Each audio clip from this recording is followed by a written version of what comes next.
저는 올해 53살, 결혼한 지 30년 된 평범한 주부이자 동시에 어쩌면 여러분 주변에서도 흔히 볼 수 있는 한 여성의 깊은 내면을 지닌 사람입니다.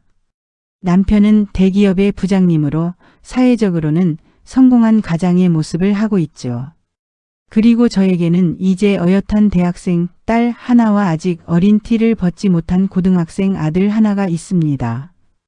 남들이 보기에는 정말 평범하고 더할 나위 없이 행복해 보이는 가정의 아내이자 엄마의 모습일 것입니다. 하지만 오늘 제가 여러분께 그리고 저 자신에게 들려드릴 이야기는 어쩌면 여러분이 상상하는 행복한 가정의 단면과는 사뭇 다를지도 모릅니다. 제 가슴속에 오랫동안 깊이 묻어두었던 마치 묵은 응어리처럼 자리 잡고 있던 이야기, 아직도 남편이 무섭다고 느끼는 저의 솔직하고도 아픈 내면의 고백입니다. 어제 아침이었습니다. 여느 때와 다름없이 부엌에는 제가 정성껏 간 내린 커피의 향긋하고도 따뜻한 냄새가 은은하게 퍼져 있었고, 남편은 늘 그렇듯이 말끔하게 다려진 양복 차림으로 식탁에 앉아 있었습니다. 그 풍경은 마치 평화로운 아침의 한 장면 같았지만 제 마음속에는 늘 불안과 긴장이 감돌았습니다. 여보, 신문 좀. 남편의 목소리는 언제나처럼 차갑고 무감정한 명령조였습니다. 그 한마디에도 제 몸은 반사적으로 움직였습니다. 저는 익숙하게 몸을 돌려 남편이 앉아있는 식탁 옆으로 가서 가지런히 놓여있던 신문을 집어다 그의 손에 조용히 쥐어드렸습니다. 그는 신문을 받자마자 휙 펼쳐들었고 곧이어 제 심장을 쿵 내려앉게 하는 다음 말이 이어졌습니다. 계란 후라이 노른자가 너무 익었어. 남편의 불만 섞인 목소리는 제 삶의 배경음악처럼 익숙했습니다. 30년이라는 긴 세월 동안 이렇듯 사소한 일상 속 불평과 질책은 저를 옥죄어 왔습니다. 그것은 단순한 말이 아니라 저를 올가매는 보이지 않는 족쇄와도 같았습니다. 죄송해요. 다시 해드릴게요. 저도 모르게 사과의 말이 입에서 튀어나왔습니다. 그것은 마치 프로그램된 로봇처럼 제가 의식하기도 전에 자동적으로 나오는 반응이었습니다. 하지만 남편은 제 말을 끊으며 제 사과를 들을 가치도 없다는 듯 차갑게 내뱉었습니다. 시간 없어. 그냥 먹을게. 그리고는 거친 숨을 내쉬는 듯한 짜증 섞인 한숨 소리가 식탁 위에 무겁게 깔렸습니다. 그 한숨 소리는 제 가슴을 짓누르는 돌덩이 같았습니다. 이런 아침이 벌써 30년째 이어지고 있습니다. 어쩌면 제 삶의 전부라고 할 수 있는 시간 동안 저는 매일 아침 이런 방식으로 남편과의 하루를 시작해 왔던 것입니다. 남편이 회사에 출근하고 나면 현관문이 딸깍하고 닫히는 소리와 함께 저는 비로소 긴 한숨을 내쉽니다. 길고 깊고 한없이 슬픈 한숨을요. 그 한숨 속에는 지난 30년간 쌓여온 제 모든 감정들이 응축되어 있었습니다. 오늘도 마찬가지였습니다. 그 한숨과 함께 제 하루는 비로소 시작됩니다. 남편이 없는 이 공간에서 저는 저만의 숨을 쉴 수 있습니다. 설거지를 하면서 생각했습니다. 늘 제 머릿속을 맴도는 질문, 나는 언제부터 이렇게 되었을까? 결혼 초에는 분명 지금과는 달랐습니다. 물론 그때도 남편의 기분을 살피고 눈치를 보긴 했지만 지금처럼 숨막히는 공포와 억압 속에서 살고 있지는 않았습니다. 그때의 저는 아직 저 자신이라는 존재감을 가지고 있었던 것 같습니다. 하지만 그 모든 변화는 아주 서서히 마치 투명한 물이 천천히 스며들어 옷 전체를 적시듯이 제 삶을 잠식해 들어왔습니다. 어쩌면 첫째 아이를 임신했을 때가 그 시작이었을까요? 집안일 제대로 못하면서 애는 언제 가질 거야? 그때 남편이 내뱉었던 그 한마디는 단순한 질책이 아니었습니다. 그것은 저의 존재 가치를 송두리째 흔드는, 저를 굴복시키는 시작점이었습니다. 그리고 둘째 아이를 낳고 나서는 상황이 더욱 심해졌습니다. 애들 교육비 생각해서라도 알뜰하게 살아야지. 다른 집 아내들 봐라. 얼마나 살림을 잘하는데. 끊임없는 비교와 질책, 그리고 저의 모든 행동에 대한 통제 속에서 저는 점점 더 작아졌습니다. 저의 목소리는 희미해지고 웃음은 사라졌으며 제가 한때 품었던 소박한 꿈들마저 모두 제 마음속 깊은 곳으로 침잠해 사라져 버렸습니다. 저는 그저 남편의 요구에 맞추어 살아가는 존재로 변해갔습니다. 어느 날부터는 거울 보기가 싫어졌습니다. 거울 속에 비친 제 얼굴은 늘 피곤에 절어 있었고 생기라고는 찾아볼 수 없는 텅 비고 초점 없는 눈동자가 저를 응시하고 있었습니다. 그 눈빛은 마치 삶의 의지를 상실한 사람의 눈빛과도 같았습니다. 제 자신을 들여다보는 것조차 고통스러웠습니다. 심지어 아이들에게까지 저도 모르게 짜증을 내는 제 모습을 발견했을 때 저는 제 자신이 너무나 싫었습니다. 엄마로서 아이들에게 따뜻한 모습을 보여주지 못하는 제 자신이 한심하고 미웠습니다. 엄마는 왜 맨날 화나 있어? 딸아이가 순수한 눈빛으로 저에게 물었을 때 저는 아무런 대답도 해줄 수 없었습니다. 그저 고개를 떨굴 뿐 제 마음속에서는 깊은 회한과 죄책감만이 휘몰아쳤습니다. 그렇게 하루하루를 마치 그림자처럼 살아가던 어느 날이었습니다. 딸 수연이가 대학교 1학년 여름방학을 맞아 집에 와 있었을 때였죠. 오랜만에 온 딸아이와 함께하는 아침 식사 자리였습니다. 남편은 또다시 김치 맛을 트집 잡으며 불만을 터뜨렸습니다. 이 김치 너무 짜. 못 먹겠어. 저는 습관적으로 사과했습니다. 미안해요. 다음엔 덜 짜게 담글게요. 그것은 30년 동안 몸에 배어버린 조건 반사와 같은 것이었습니다. 제 잘못이 아니어도 일단 사과하고 보는 것이 제게는 가장 편한 방식이었습니다. 그때였습니다. 제 인생의 방향을 완전히 바꾼 한마디가 들려왔습니다. 수연이가 조용하지만 단호하고 분명한 어조로 말했습니다. 아빠 그렇게 말하지 마세요. 순간 식탁에는 얼음장 같은 무거운 정적이 흘렀습니다. 남편의 젓가락 소리가 뚝 끊겼고 팽팽한 긴장감이 식탁 전체를 감쌌습니다. 뭐라고? 남편의 목소리는 마치 얼음 칼날처럼 차갑게 제 귀를 찔러왔습니다. 그 한마디에도 제 가슴은 공포에 질려 철렁 내려앉았습니다. 저는 두려움에 사로잡혀 수연이에게 눈짓으로 그만하라는 신호를 보냈지만 수연이는 흔들리지 않았습니다. 엄마가 얼마나 정성스럽게 해주시는데요. 고맙다는 말은 못할 망정. 수연이의 목소리가 미세하게 떨리고 있었지만 그녀는 용기를 잃지 않고 끝까지 자신의 말을 이어나갔습니다. 그 모습은 저에게 큰 충격과 감동으로 다가왔습니다. 엄마 왜 사과해요? 잘못한 것도 없으면서. 딸아이의 그 한마디는 마치 벼락처럼 제 뇌리를 강타했습니다. 그 순간 제 인생이 제가 잃어버렸던 저 자신을 서서히 되찾기 시작한 순간이었습니다. 그날 이후 수연이의 말을 듣고 나서 저는 며칠 밤낮을 잠 못 이루며 생각했습니다. 딸아이가 옳았습니다. 제가 왜 매번 사과하고 있었을까요? 제가 무엇을 그리 잘못했길래 늘 죄인처럼 고개를 숙이고 남편의 비위를 맞춰야만 했을까요? 그동안의 제 삶이 얼마나 비굴하고 초라했는지 깨달으면서 동시에 제 안에서 무언가 꿈틀거리는 것을 느꼈습니다. 다음 날 아침. 여느 때와 다름없이 남편은 또다시 아침 식탁에서 불평을 시작했습니다. 미역국이 싱겁네. 평소 같았으면 미안해요라고 자동적으로 말이 나왔을 텐데 이상하게도 그 말이 입 밖으로 나오지 않았습니다. 마치 제 입술이 굳어버린 것처럼요. 대신 저는 침착하게 그리고 단호하게 말했습니다. 소금 더 넣어 드세요. 제 말을 들은 남편이 저를 쳐다봤습니다. 마치 제 입에서 그런 말이 나올 줄은 상상도 못했다는 듯 당황스럽고 의외라는 표정이었습니다. 그 시선 속에는 분노보다는 혼란스러움이 더 크게 담겨 있는 것 같았습니다. 그날부터 제 삶에 그리고 우리 가정에 작은 변화들이 시작되었습니다. 그것은 마치 잔잔한 호수에 돌멩이를 던져 파문을 일으키는 것과 같았습니다. 남편이 신문 좀 하면 저는 더 이상 신문을 가져다 주지 않았습니다.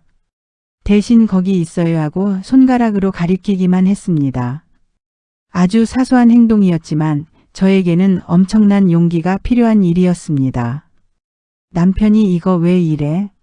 하고 불만을 말하면 저는 더 이상 움츠러들지 않았습니다. 대신 뭐가 어떡해요? 하고 오히려 되물었습니다. 맞받아치는 것도 아니고 그저 사실을 확인하듯이 물어보는 것이었지만 남편에게는 제가 보인 반응 자체가 너무나 낯설고 불편했을 겁니다. 그리고 이 낯선 변화는 우리 집안 전체의 분위기를 묘하게 바꿔 놓았습니다. 마치 묵은 공기가 서서히 빠져나가고 새로운 공기가 들어서는 듯한 느낌이었습니다. 저는 더 이상 남편의 그림자처럼 살지 않겠다는 작은 결심을 행동으로 옮기기 시작했습니다. 어느 저녁이었습니다. 남편이 평소보다 훨씬 늦게 그리고 지독한 술 냄새를 풍기며 집에 들어왔습니다. 그의 얼굴에는 피곤과 짜증이 역력했습니다. 밥 차려. 짧고 거친 명령은 여전했습니다. 그의 목소리에는 단 한 점의 예의나 배려도 찾아볼 수 없었습니다.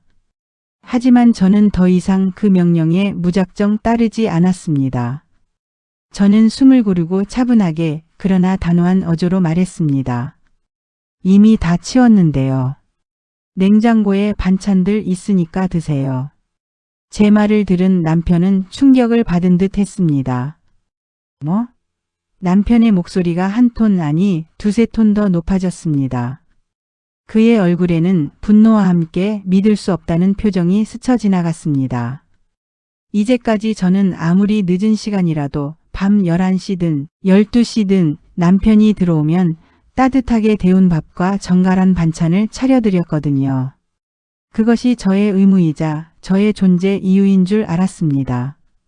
나 회사에서 죽어라 일하고 왔는데 밥도 안 차려놓고? 남편의 비난은 마치 맹렬한 불길처럼 저를 향해 쏟아졌습니다. 그의 목소리에는 제가 감히 자신에게 대들었다는 불쾌감과 함께 피곤한 자신을 이해하지 못하는 저에 대한 원망이 뒤섞여 있었습니다. 하지만 저는 더 이상 침묵하지 않았습니다. 이번에는 참지 않고 제 감정을 담아대꾸했습니다. 저도 하루 종일 집안일 했어요. 제 목소리도 미세하게 떨리고 있었지만 저는 용기를 잃지 않았습니다.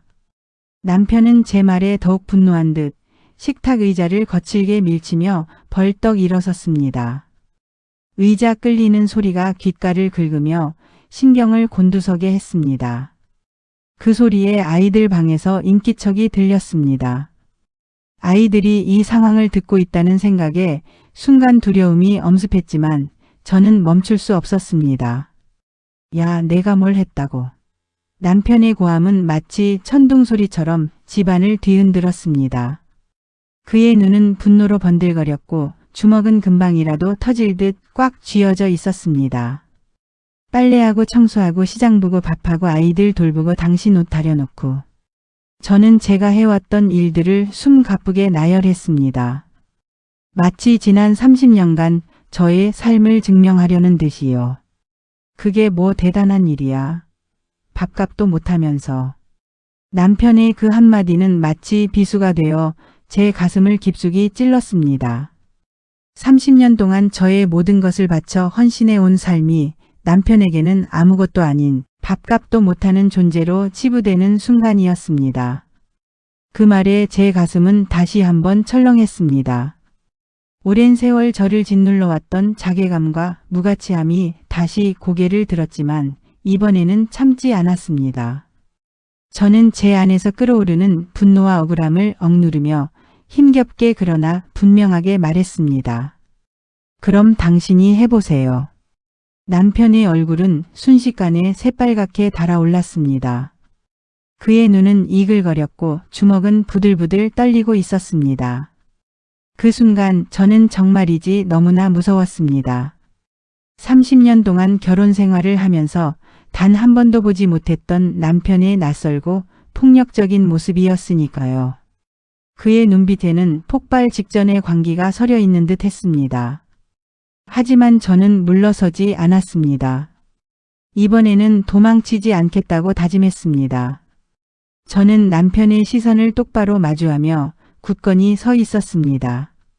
제 심장은 격렬하게 요동쳤지만 저는 결코 눈을 피하지 않았습니다. 한참을 그렇게 서로를 응시하다가 마치 싸움에서 먼저 지친 쪽처럼 남편이 먼저 고개를 돌려 방으로 들어가 버렸습니다. 그날 밤 저는 거실에서 잤습니다. 결혼 후 처음으로요. 소파에 길게 누워 천장을 올려다보니 이상하게도 마음이 후련했습니다. 무서움이 완전히 가신 것은 아니었지만 그보다 더 큰 해방감과 시원한 감정이 제 온몸을 감쌌습니다. 마치 30년간 짊어지고 있던 무거운 짐을 내려놓은 듯 했습니다. 다음 날 아침 수연이가 부엌으로 왔습니다. 그녀의 얼굴에는 어젯밤의 소란을 모두 들었다는 듯 걱정스러운 기색이 역력했습니다. 엄마 괜찮아요?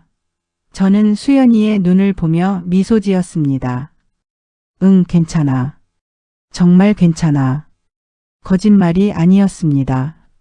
제 마음이 한결 가벼웠거든요. 밤새 불안에 떨었지만 동시에 제 안에서 새로운 용기가 솟아나는 것을 느꼈습니다. 엄마 변했어요. 수연이가 저를 보며 환하게 웃으며 말했습니다. 그 웃음은 저에게 큰 위로와 힘이 되었습니다. 어떻게?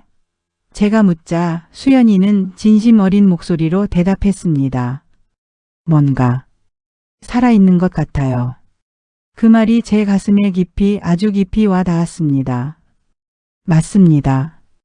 저는 그동안 마치 살아있지만 살아있지 않은 죽은 사람처럼 살아왔던 것입니다. 수연이의 말은 저에게 제 존재의 의미를 다시 한번 깨닫게 해주었습니다. 반면 고등학생 아들 민준이는 제 변화를 받아들이기 어려워했습니다. 엄마 왜 아빠한테 그렇게 해? 아들은 제가 바뀐 모습에 불편함과 어색함을 감추지 못했습니다. 엄마가 뭘 잘못했는데? 저는 민준이에게 차분하게 물었습니다. 민준이는 혼란스러운 표정으로 말했습니다. 그냥 이상해. 민준이에게 저는 늘 순종적이고 온순한 엄마였으니까요. 아빠의 말에 토를 달지 않고 늘 묵묵히 희생하는 엄마. 갑자기 바뀐 제 모습이 낯설고 어쩌면 두렵기까지 했을지도 모릅니다. 민준아, 엄마도 사람이야. 엄마도 감정이 있고 기분 나쁠 수도 있고 화날 수도 있어. 저는 민준이에게 제 감정을 솔직하게 표현할 권리가 있음을 설명했습니다. 아빠는 화내도 되고 엄마는 안 돼? 민준이는 제 말에 머뭇거렸습니다. 그의 눈빛에는 오랜 세월 동안 학습된 고정관념이 흔들리는 듯한 미묘한 변화가 보였습니다. 그런 건 아닌데. 민준이는 혼란스러운 듯 말을 흐렸습니다. 그럼 뭐야? 제가 다시 묻자 민준이는 더 이상 답하지 못했습니다. 그동안 우리 집에는 암묵적인 공식이 있었으니까요. 아빠는 화내도 되고 엄마는 무조건 참고 아빠의 모든 행동을 받아들여야 한다는 비뚤어진 공식이에요. 민준이는 그 공식 속에서 성장해 왔기에 제가 그 공식을 깨뜨리는 것에 대한 혼란스러움을 느꼈을 것입니다. 그런데 남편은 더욱 이상했습니다. 그 이후로 며칠 동안 저에게 단 한마디도 하지 않았습니다. 저를 완전히 없는 사람 취급하며 무시하는 행동이었습니다. 밥상을 차려놔도 모른 척 말을 걸어도 대답이 없었습니다. 그것은 마치 제가 투명 인간이라도 된 듯한 극심한 정신적 고통을 주는 행위였습니다. 나중에야 알게 된 사실이지만 그것은 전형적인 가스라이팅이었습니다. 상대방의 자존감을 깎아내리고 스스로를 의심하게 만들며 결국 자신의 통제하에 두려는 교묘한 심리적 학대였던 것입니다. 처음에는 불안했습니다. 내가 너무 심했나? 내가 정말 잘못한 건가? 사과해야 하나? 수많은 의심과 자책이 제 마음속을 파고들었습니다. 오랜 세월 길들여진 습관이 다시 저를 억누르려 했습니다. 하지만 수연이가 저에게 용기를 주었습니다. 엄마, 절대 사과하지 마세요. 엄마가 뭘 잘못했어요? 딸아이의 단호한 말은 저를 다시 붙잡아 주었습니다. 그래도 가족인데. 제가 약해진 목소리로 말하자 수연이는 더욱 강하게 저에게 확신을 주었습니다. 가족이라고 해서 무시당해도 되는 건 아니에요. 가족이니까 더 존중해야죠. 딸아이의 말이 맞았습니다. 가족이라는 이름으로 저에게 행해진 모든 폭력과 무시는 정당화될 수 없었습니다. 가족이기 때문에 더욱 서로를 존중하고 아껴야 했습니다. 일주일쯤 지났을 때였습니다. 침묵을 깨고 남편이 먼저 저에게 말을 걸어왔습니다. 야. 여전히 반말이었고 그의 목소리에는 권위적인 태도가 짙게 배어 있었습니다. 네. 제가 짧게 대답하자 남편은 마치 모든 상황을 끝내려는 듯 낮게 깔린 목소리로 말했습니다. 이제 그만하고 원래대로 해. 원래대로라는 말에 저는 깊은 분노를 느꼈습니다. 원래대로라니요? 제가 30년간 살아왔던 비굴하고 숨막히는 삶으로 돌아가라는 말이었으니까요. 제 안에 숨겨져 있던 뜨거운 불꽃이 다시 타오르는 것을 느꼈습니다.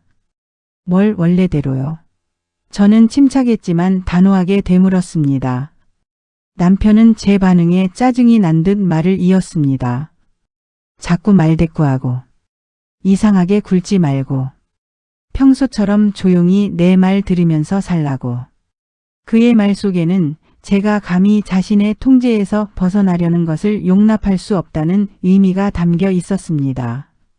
저는 이상하게 안 굴어요. 이게 제 원래 모습인데요.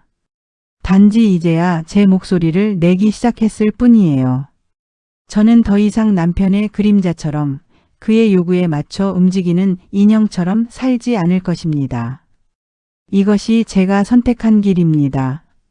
제 목소리는 비록 떨렸지만 제 마음속에는 이제 더 이상 두려움만 있는 것이 아니었습니다. 30년 만에 되찾은 저의 존재감, 그리고 저를 지지해주는 딸아이의 사랑이 저에게 용기를 주었습니다. 아직도 남편은 무섭습니다. 하지만 이제 그 두려움 속에서만 살지는 않을 것입니다.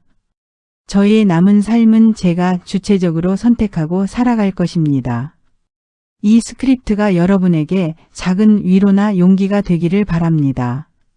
가정폭력은 물리적인 것뿐만 아니라 정신적인 폭력 또한 심각합니다. 만약 여러분도 저와 같은 아픔을 겪고 있다면 부디 혼자 힘들어하지 마십시오. 저처럼 용기를 내어 도움의 손길을 요청하세요. 이 세상에는 여러분을 이해하고 지지해줄 많은 사람들이 있습니다.